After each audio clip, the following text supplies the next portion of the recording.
Hello friends, wish you a very happy new year. This today's video is all about Ola versus Uber, which one is better than the other, and where you should attach your car, how much you are going to earn per month at this current scenario, and later on what you can do is you can browse the whole channel, subscribe and like the channel. Try to if you have any further doubts, you can mention it in the comment section, or you can browse the whole channel. You'll find my email ID somewhere or my phone number somewhere. My cars are attached with Ola as well as Uber, and there are a lot of people who kept on asking me which one is better than the other. So I'll give you a brief idea which one is better than the other. I have been working with Uber for over a year. I am very satisfied with them.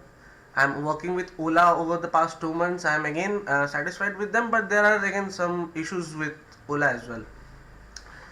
So like as always, we'll go ahead and I'll open the notepad and I'll explain you why Ola or Uber, whatever it is, how it's better than the other.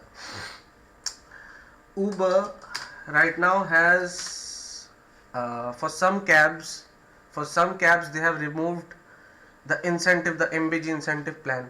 So the what is an MBG? MBG is a dedicated amount that they commit you to give. So earlier it was trip wise incentive plan. For like for example, for 14 trips they used to give you around 3200. So no matter how much you earn for 14 trips, they used to give you 3200.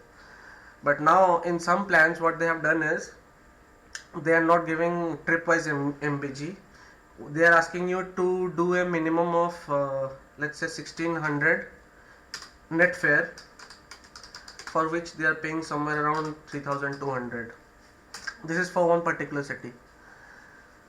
Now it's not mandatory that you have to do 1600. You can do 1400, you can do 2100, you can do 1800, you can do 600, you can do 800.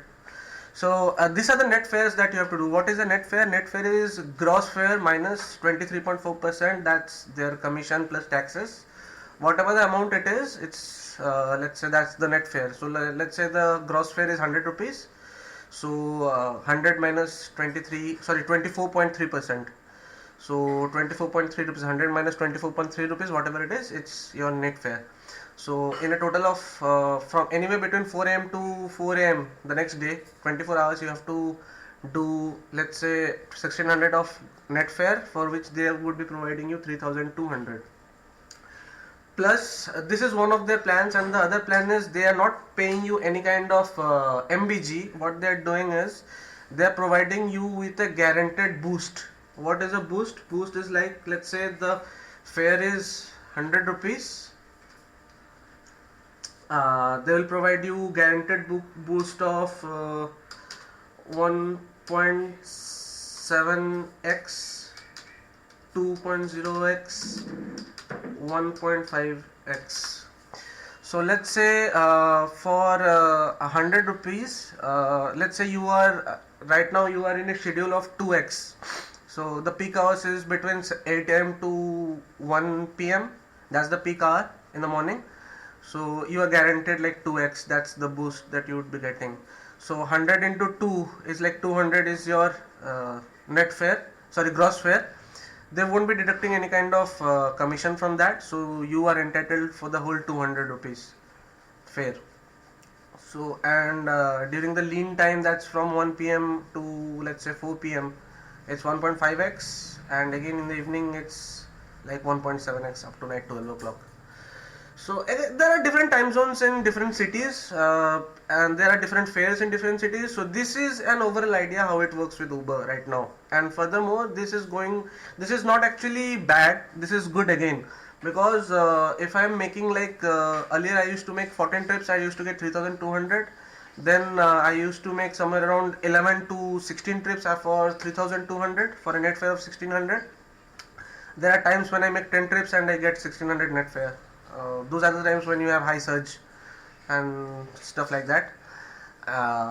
My drivers are very hardworking. Sometimes they even work 24 hours a day to get somewhere around 2400 or 2100 slab. There is a slab of 2400 as well. and this is plan A, and the other one is plan B. Here you have the possibility to earn more. If you need to be smart. It's not just driving. You're logging in at 10 a.m.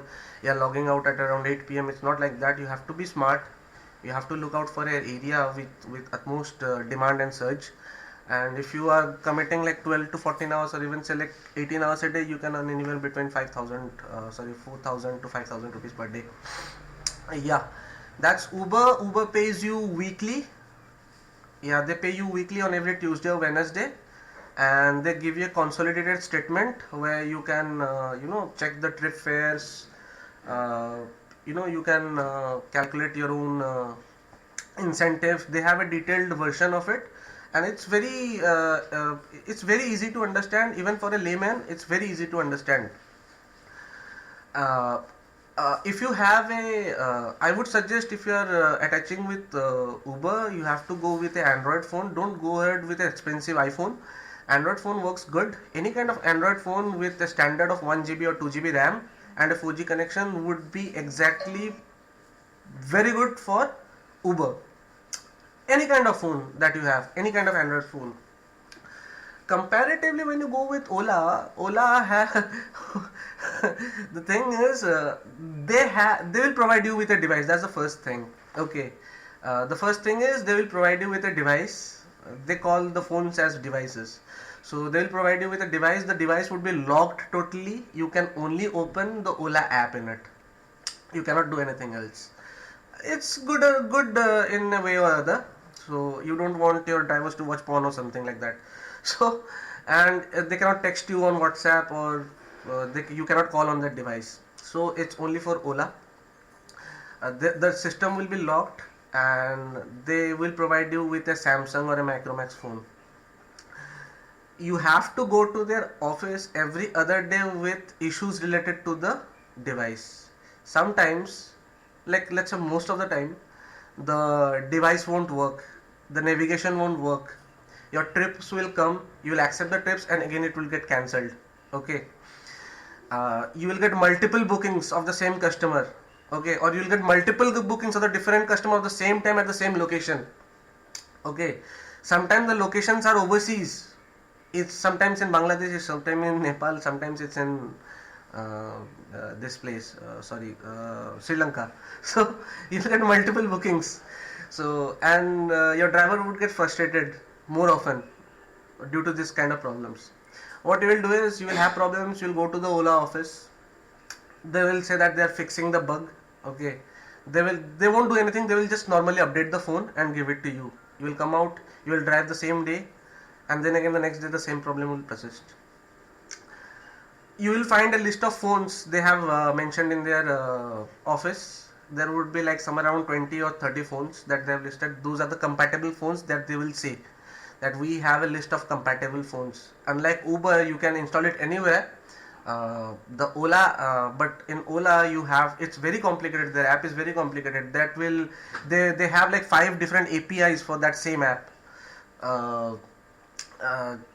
They have like I said, they have like list of 30 phones that they have. Okay, out of all those 30 phones, they will suggest you to go ahead with Samsung J2 2015 model, 2015 version.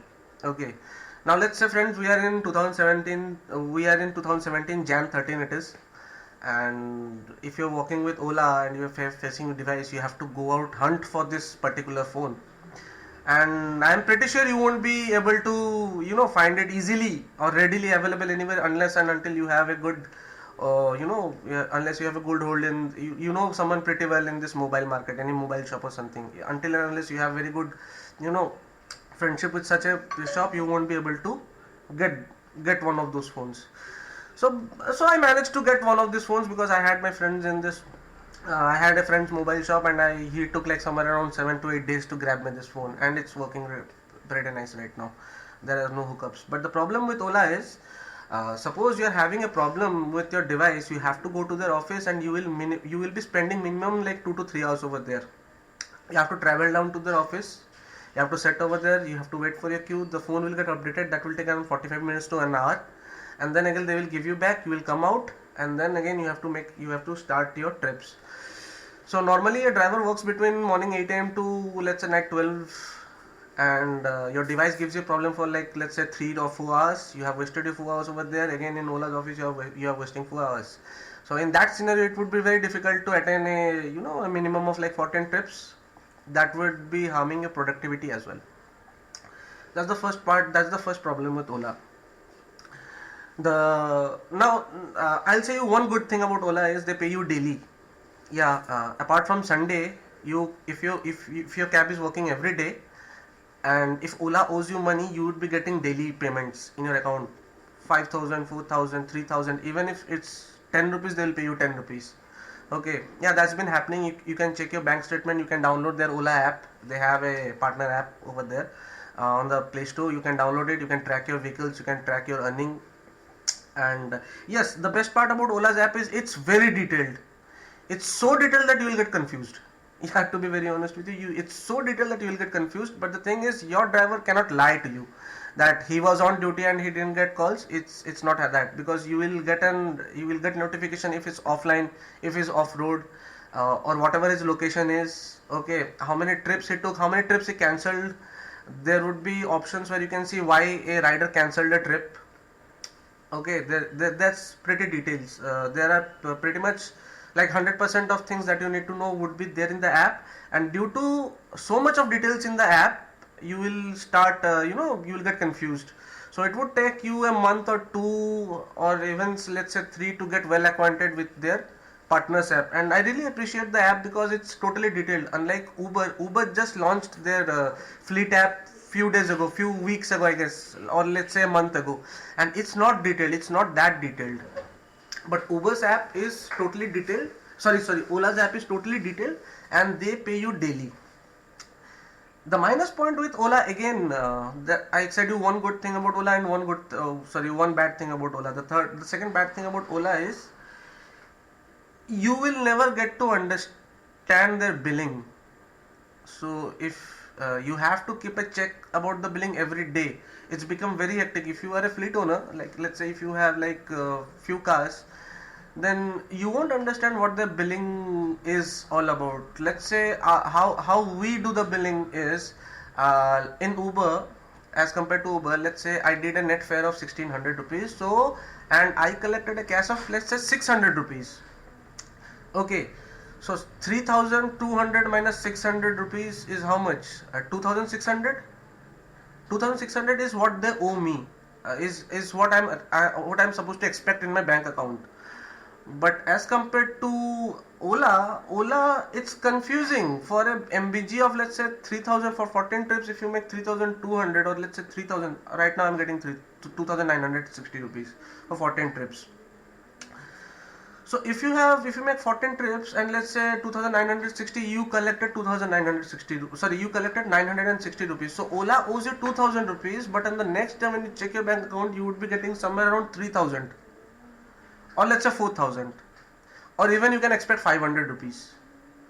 Okay, so it's totally confusing. I went to their office. They explained me everything. It's correct. The billing is correct, but as it's so much confusing, you will get confused. You will understand the same thing in their office. Okay, they will explain you twice, thrice, any number of times you ask them, they will explain it to you. But once you come down to your home, and again if you go through the billing, you will get confused. But their billing is accurate. That's what I saw over there, because I was getting confused. I thought I'm not getting the money that Ola owes me. But according to them, according to the billing, according to my bank statement, yeah, they have paid me everything. Every damn single penny that they owe me, they have paid me. The only thing you'll get confused about Ola is because you won't be understanding how they calculate their billing. They will explain it to you, but again you'll keep forgetting because it's so confusing, it's so detailed, and it's so confusing that you will get confused. It's not that simple as Uber. That's the second bad thing about Ola. Now the third bad thing about Ola is Ola wants to be a market leader in India. So they are trying to cover as much area as possible in a particular city. If you have already driven with Uber, you will see that your Uber travels somewhere around 150 to 180 kilometers per day, and you easily generate somewhere around 3200 rupees.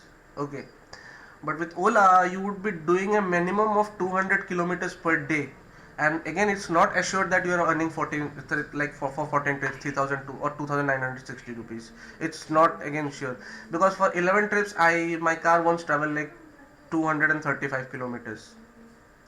See, now the thing is, if you're getting into this business, you have to understand that your profit lies when your car runs less and you earn more.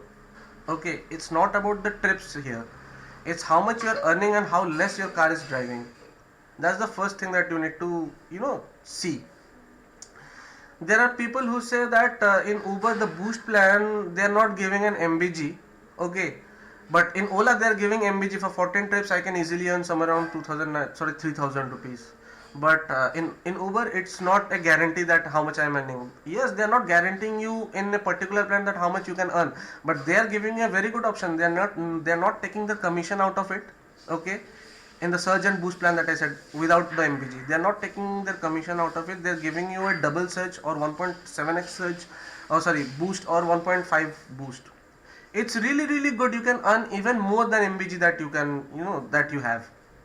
Okay, so I'm not restricted to 3200 over there. Over there I can earn minimum, like, if I give a commitment of like 8 a.m. to, let's say, 11 p.m. or 12 midnight, I can make somewhere around like more than 3500 or 4000, or even more than that if the market is like good. There are rare cases when the market is bad. It's very rare, like out of 365 days you can expect like 15 or 20 days the market is bad, but rest all the market is really good. So in Uber your car travels like 150 to 180 kilometers, and you make somewhere around 3200 or let's say 4000, whatever it is. But in Ola it's not guaranteed. The guarantee is that your car is traveling minimum of 200 kilometers per day. The more car drives, the more wear and tear you get in your car. Okay, so why should I go ahead with Ola if my car is traveling more than 200 kilometers for a mere 3000 rupees? Why not I stick to Uber, who is giving me this some same amount or even more than that for a less number of kilometers that I travel, irrespective of the trips I make? Because what I felt is, when there is no MBG of 1600 or 2100 or 1800, when there is no MBG and there when is a guaranteed surge and boost plan attached to you, there are times when you make 10 trips and you get 3000 rupees, or 9 trips you get 3000 rupees. There are again times like this. In let's say 7 or 8 hours you make 3000 rupees. It's easy money. So this was all about difference between Ola and Uber. I don't know who is going to take over the market, but as of now, Ola and Uber, uh, they are both like fighting each other to become the market leader. Now you must be saying that if you have so much problems with Ola, why are you still riding with Ola? I'm still riding with Ola because I like to party a lot, and I get cash every day in my account. So so that's the reason few of my cars are with Ola, and rest of the other majority of cars are with Uber. What is the future? You must be, because see, they are still paying out from their pocket. I don't know about Uber, but Uber has started to make things profitable for themselves, but not Ola. Ola is still churning money from their pockets to become the market leader. Okay, Uber has started reducing this thing. They're very clever guys. Okay, like I said, when we have this surge and boost plan where they're not paying an MBG, that means what? They are not taking commission, but they're providing you whatever you are earning. They're providing you the same thing. Okay, because a customer, it's never like if the customer is paying 200, I am getting 100 rupees. No, it's not like that in surge and boost plan. If the customer is paying 200, I am getting 200 minus the 5% tax, whatever it is, 4.3% tax, whatever it is. But for Ola, if you are earning like 1000 rupees on 14 trips, if that's your net fare, then they are paying the rest 2000 rupees or 1960 rupees to you. That's what they're paying from their pocket. So Ola is still burning money to become the market leader, while Uber is trying to, Uber has been, generating, if not profits, but they are generating less amount of loss right now. They're acting very cleverly. They are very intelligent guys. Ola is also intelligent, but they want to become the market leader, and we have to make the most out of it right now. Down the line, it's not like they would be doing this forever, because at some point of time they are going to make money. So down the line, what you cannot expect this to be paid for the next 5 or 6 years, and you cannot plan your future accordingly. Down the line, what will happen is they will remove all kind of MBG or incentive thing. That will be happening for sure. When it would be happening is when either Uber buys Ola or Ola buys Uber.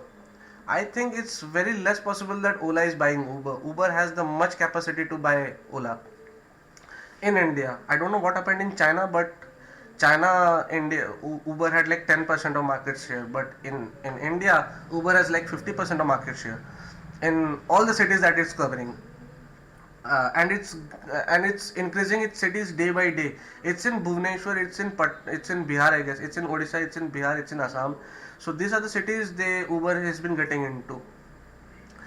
So down the line, they will remove all the incentives that they're offering. They will increase the per kilometer to like 13, 15 or 18 rupees. Okay. And that is exactly what you would be earning by paying, and they would be again reducing the commission to somewhere around 4 or 5% plus 4.3 or 5% of tax. So 10% is what you would be paying to Uber and the government. The rest 90% would be yours, which is still a good deal. And at that point of time, you won't be able to get a driver for on trip basis or on percentage basis or on salary basis. You have to act smart then. In future, I would be uploading more videos where I'll be explaining what happens then when when they are all removing their incentives or MBG. So if you're getting into this business, then I would suggest you to get into a proper way. Look for the future, not on the incentives and other things right now, because incentives is an added advantage right now which you won't be getting in the near future, either from Ola or from Uber. Thanks guys. Like, subscribe, and also reach out if you have any doubts. Thanks. Have a great day.